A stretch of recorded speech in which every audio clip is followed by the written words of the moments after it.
رات کا سناٹا گہرا ہے۔ دجلہ و فرات کے کنارے آباد بابل کی وادی میں زندگی اپنے جوبن پر ہے۔ اونچے اونچے محل، پختہ اینٹوں کے مندر اور مندر کے بیچوں بیچ لگے ہوئے دیو ہیکل بت۔ لوگ سر جھکائے سجدے میں گرے ان بے جان پتھروں سے دعائیں مانگ رہے ہیں۔ بابل اس وقت کی تہذیب کا مرکز ہے، مگر یہاں کا سب سے بڑا دین ہے بت پرستی۔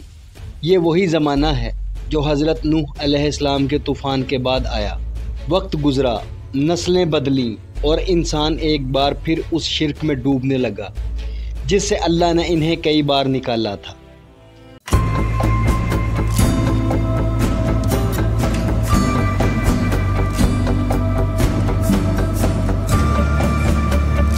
السلام علیکم، آپ دیکھ رہے ہیں اسرار ماضی، جہاں ہم لاتے ہیں تاریخ، علم اور حقیقتوں سے بھرپور معلومات۔ اسی بابل کے ایک کونے میں ایک گھر کے اندر ایک بچہ پیدا ہوا۔ نام رکھا گیا ابراہیم۔ اس کے والد کا نام تھا آزر، جو خود بت تراش تھا۔ یہ بچہ جس گھر میں آنکھ کھول رہا تھا وہاں پتھروں اور لکڑیوں کے بڑے بڑے بت موجود تھے۔ چھوٹا سا ابراہیم دیکھتا کہ اس کے والد اپنے ہاتھوں سے بت تراشتے ہیں، انہیں رنگ و روغن کرتے ہیں، پھر لوگوں کو بیچتے ہیں اور وہی لوگ ان پتھروں کے سامنے سجدہ ریز ہو جاتے ہیں۔ لیکن ننھے ابراہیم کے دل میں ایک سوال انگڑائی لینے لگتا۔ یہ پتھر جو خود بول نہیں سکتے، چل نہیں سکتے، کسی کا نقصان یا فائدہ نہیں کر سکتے، یہ میرا باپ اور یہ سارا شہر انہیں خدا کیوں مانتا ہے؟ سال گزرتے گئے، ابراہیم جوانی کی دہلیز پر قدم رکھ چکے تھے۔ بابل کے بازاروں میں زندگی رواں دواں تھی۔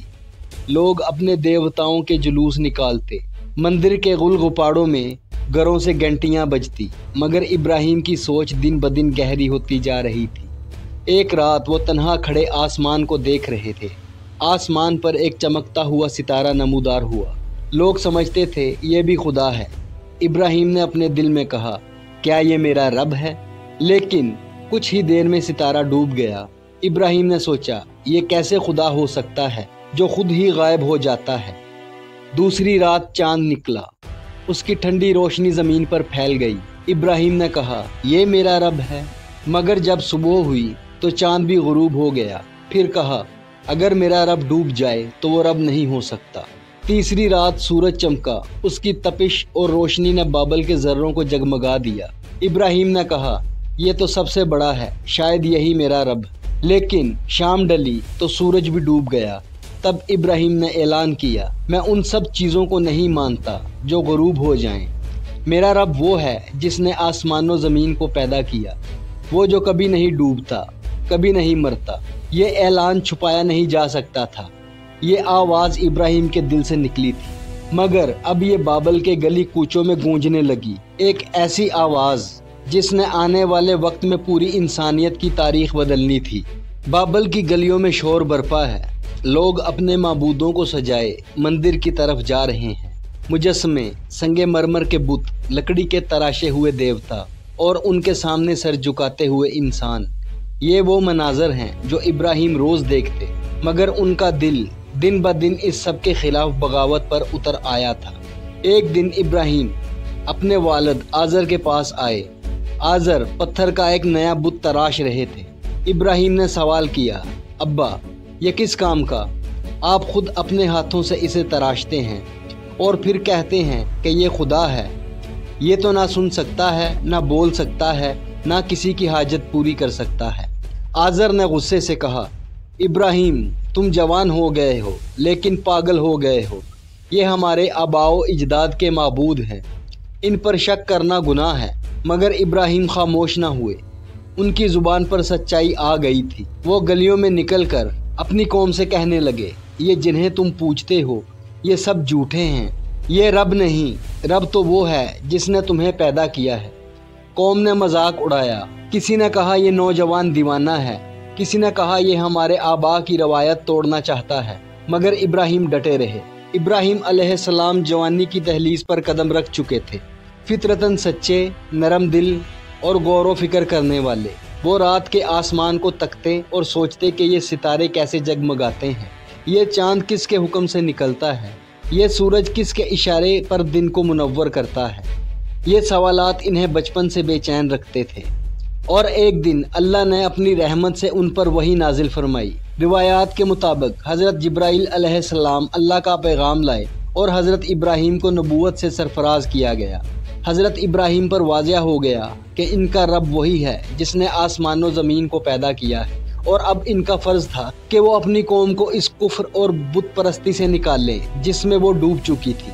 یہی وہ لمحہ تھا جب حضرت ابراہیم نے اپنے دل میں پکارا، میرا رب اللہ ہے اور میں اسی کی عبادت کروں گا۔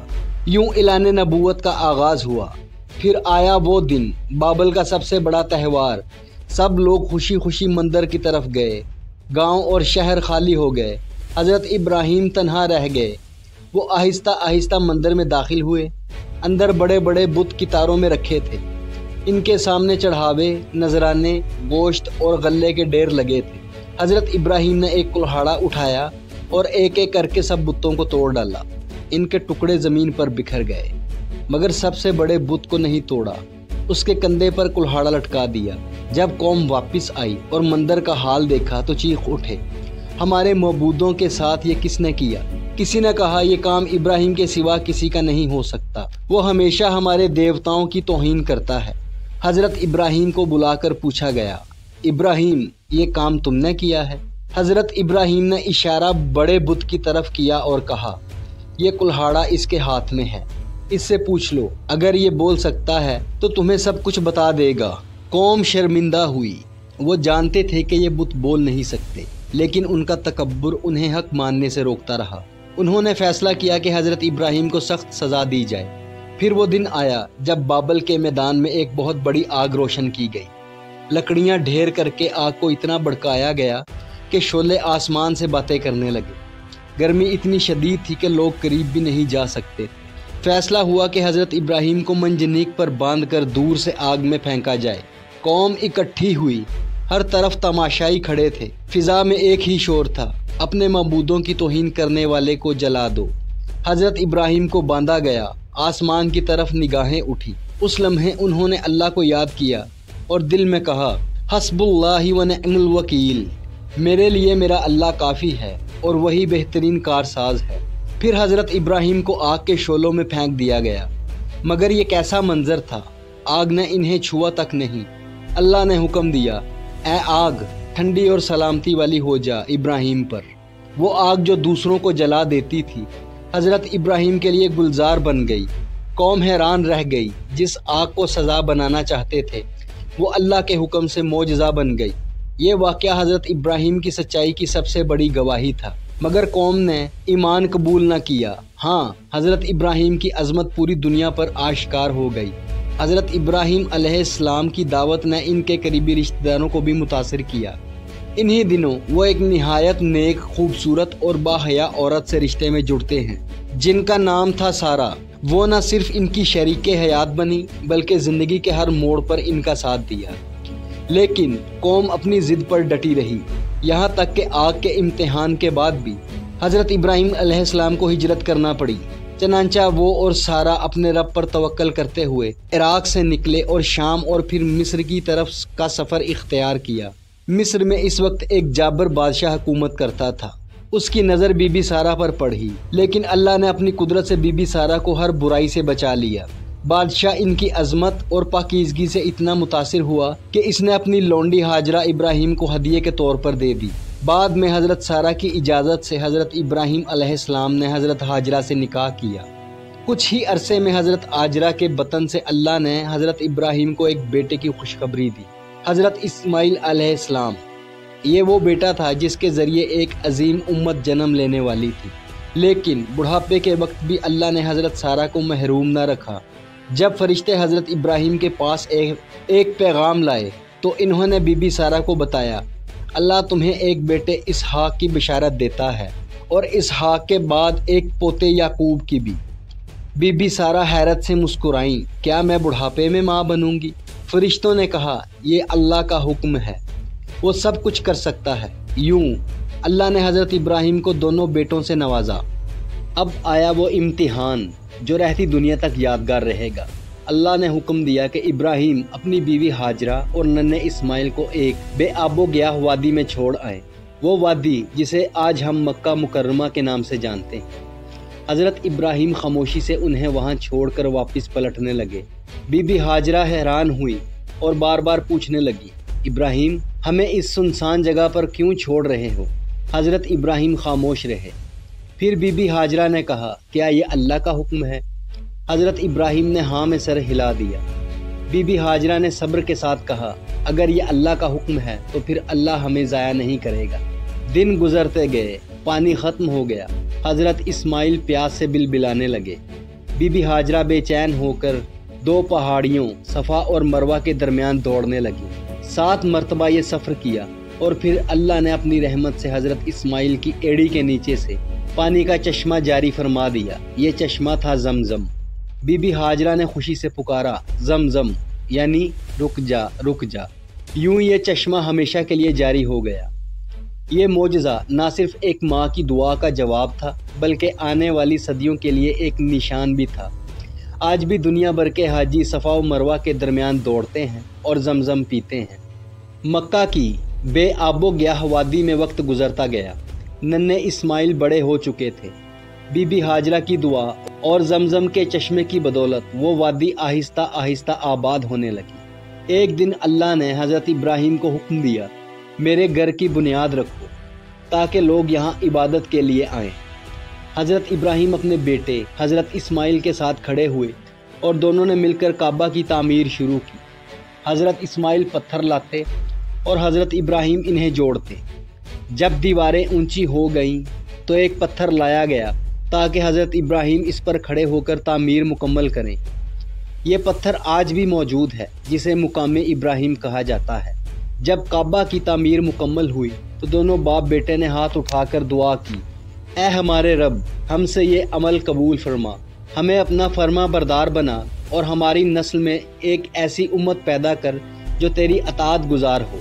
یہ وہ لمحہ تھا جس میں دنیا کی سب سے پہلی عبادت گاہ مکمل ہوئی اور آج تک لاکھوں لوگ اسی گھر کی طرف رخ کر کے نماز ادا کرتے ہیں۔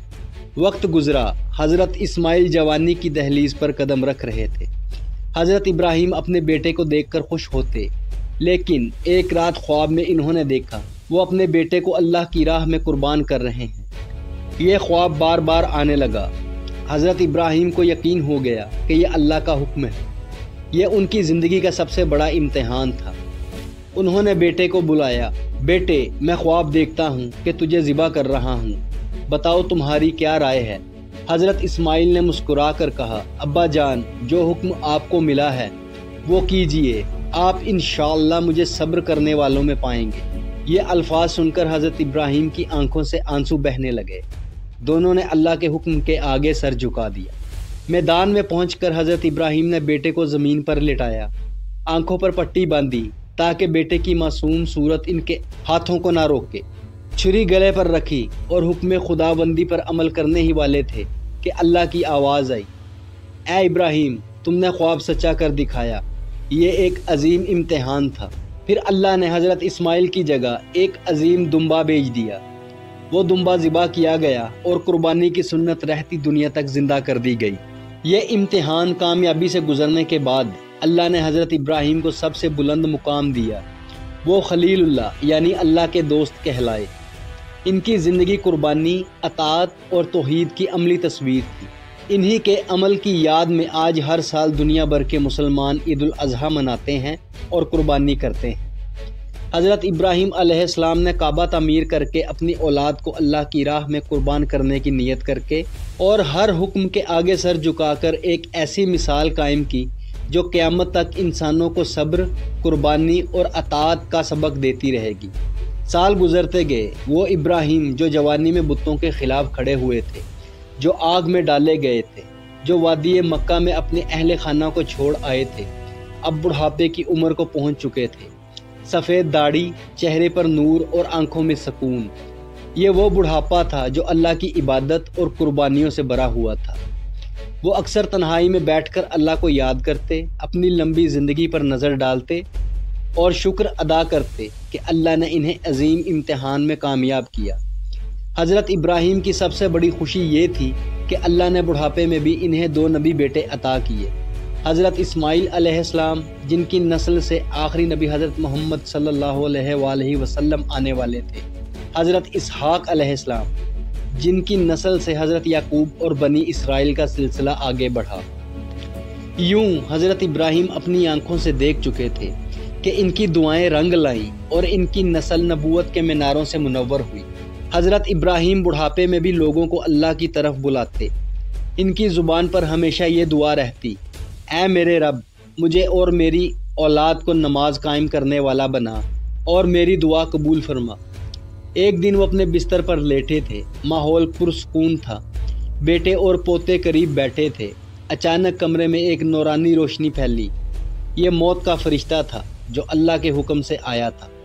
فرشتے نے کہا، اے اللہ کے خلیل، اب اپنے رب کی طرف چلنے کا وقت آ گیا ہے۔ حضرت ابراہیم مسکرا کر بولے، میں اپنے رب کے بلاوے کو لبیک کہتا ہوں۔ ساری زندگی اسی کے حکم پر گزاری، اب رخصت بھی اسی کے حکم سے ہے۔ یوں وہ اللہ کے حضور سرخرو ہو گئے۔ تاریخی روایات کے مطابق حضرت ابراہیم علیہ السلام کی عمر تقریباً 175 سال بتائی جاتی ہے، کچھ روایات میں اس سے زیادہ یا کم بھی ہے۔ ان کا انتقال فلسطین کے علاقے الخلیل میں ہوا، جہاں آج بھی ان کا مزار موجود ہے، جسے مقام ابراہیم یا غار خلیل کہا جاتا ہے۔ ان کے بیٹوں حضرت اسحاق اور حضرت اسماعیل نے مل کر اپنے والد کو دفن کیا۔ وہ مناظر اتنے پر نور تھے کہ زمین و آسمان گویا گواہی دے رہے تھے کہ یہ اللہ کے خلیل کی رخصتی ہے۔ حضرت ابراہیم کی پوری زندگی ایک پیغام ہے، توحید پر قائم رہنا، اللہ کی راہ میں ہر قربانی دینا، نسلوں کو دین کا وارث بنانا اور اللہ پر کامل بھروسہ رکھنا۔ اسی لیے قرآن کہتا ہے، ابراہیم وہ تھے جنہیں اللہ نے دوست بنایا۔ یوں حضرت ابراہیم علیہ السلام کی کہانی اپنے انجام کو پہنچی، لیکن ان کا پیغام قیامت تک زندہ رہے گا۔ وہ پیغام کہ توحید پر قائم رہو، اللہ کے حکم کے آگے سر جھکا دو اور اپنی نسلوں کو ایمان اور قربانی کی وراثت دو۔ ان کی قربانیاں آج بھی زندہ ہیں۔ ان کے بغیر نہ کعبہ کی کہانی مکمل ہوتی، نہ قربانی کی سنت وجود میں آتی، نہ ہی انسانیت کو توحید کی وہ روشن مثال ملتی جو آج ہم سب کے سامنے ہے۔ دوستو، حضرت ابراہیم کی یہ کہانی ہمیں بتاتی ہے کہ حقیقی کامیابی دولت یا شہرت میں نہیں، بلکہ اللہ کی رضا میں ہے۔ اگر آپ کو یہ ویڈیو پسند آئی ہو تو اسے لائک کریں، دوسروں کے ساتھ شیئر کریں اور ہمارے چینل اسرار ماضی کو سبسکرائب کرنا نہ بھولیں، تاکہ ہماری آنے والی تاریخ اور ایمان سے بھرپور کہانیاں آپ تک سب سے پہلے پہنچ سکیں۔ اپنی قیمتی رائے کمنٹس میں ضرور بتائیں کہ آپ کو یہ ویڈیو کیسی لگی اور اگلی ویڈیو آپ کس موضوع پر سننا چاہتے ہیں۔ ملتے ہیں جلد ہی ایک اور تاریخی سفر میں، تب تک کے لیے اللہ حافظ۔